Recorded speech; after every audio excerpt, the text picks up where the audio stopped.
अस्सलाम वालेकुम। जब भी बात होती है हमेशा बेटियों की तरबियत के बारे में बात सुनने को मिलती है। कभी बेटों की तरबियत होने पर भी किसी ने बात की? बहुत कम। हालांकि इसकी बराबर ज़रूरत है, बल्कि अब तो ये लगता है कि जितना अरसा बेटों की तरबियत ना होने पे ज़ाया हो चुका है, अब बेटों की तरबियत बेटियों से भी ज़्यादा ज़रूरी है। क्योंकि देखने में आया है कि बेटियां अपनी उम्र से पहले मैच्योर होने लगी हैं, ज़्यादा काबिल नज़र आ रही हैं। आज मैं बात करना चाहूँगी बेटों की माँओं से। आप लोग इस बात की संजीदगी को समझें। आपके बेटों की तरबियत किस कदर ज़रूरी है। जिन्होंने किसी दूसरे घर से एक लड़की को ब्याह कर लेकर आना है, एक औरत को लेकर आना है, एक माँ को लेकर आना है, क्या वो इस काबिल है? आपने उसका जहन इतना तैयार किया हुआ है कि औरत को इज़्ज़त किस तरह देनी है?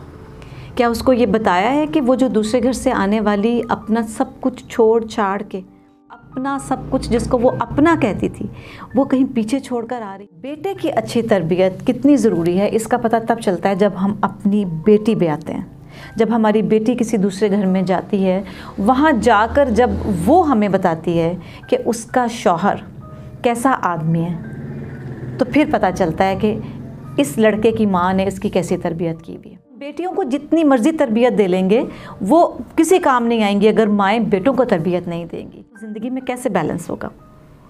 बेटी को अपने फ़राइज़ का अच्छी तरह शऊर होना चाहिए, तो उतना ही ज़रूरी है कि बेटे को भी अपने फ़राइज़ की अदायगी का पूरा शऊर होना चाहिए।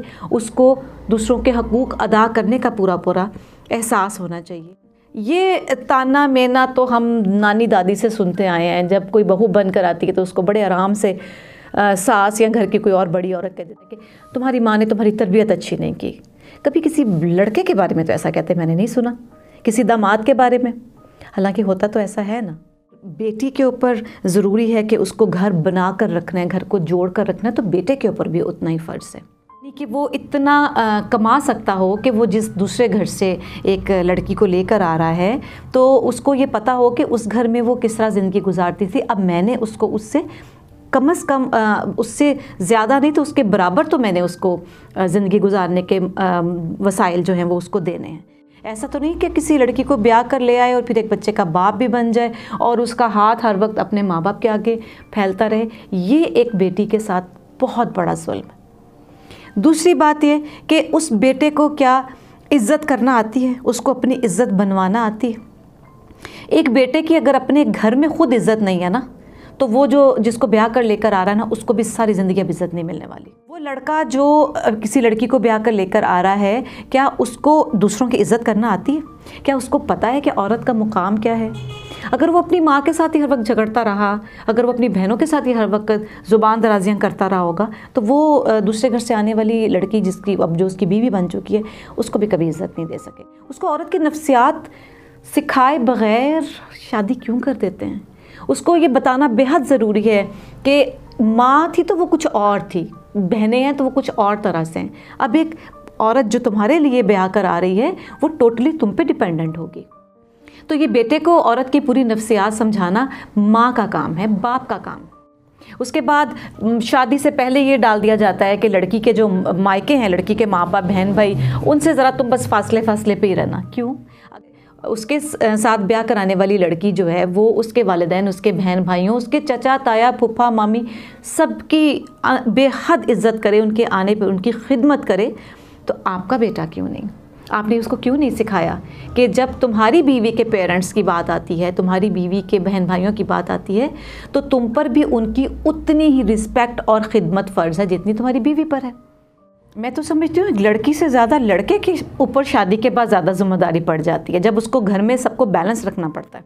अगर वो बीवी की तरफ रुझान ज़्यादा करता है तो घर में मुसीबत पड़ जाती है, अगर वो घर वालों को ज़्यादा टाइम देता है तो बीवी की तरफ से मुसीबत पड़ जाती है। यहाँ लड़के का बहुत ज़्यादा समझदार होना ज़रूरी है। तो ये समझदारी कौन सिखाएगा? ये सिखाएंगे लड़के के वालिदैन। बल्कि यहाँ पर तो ये जुल्म किया जाता है कि जो लड़का बेरोज़गार है, नहीं कमाता, तो कह दिया जाता है इसकी शादी कर दो, खुद इस सर पे जिम्मेदारी पड़ेगी तो कमाने लगेगा।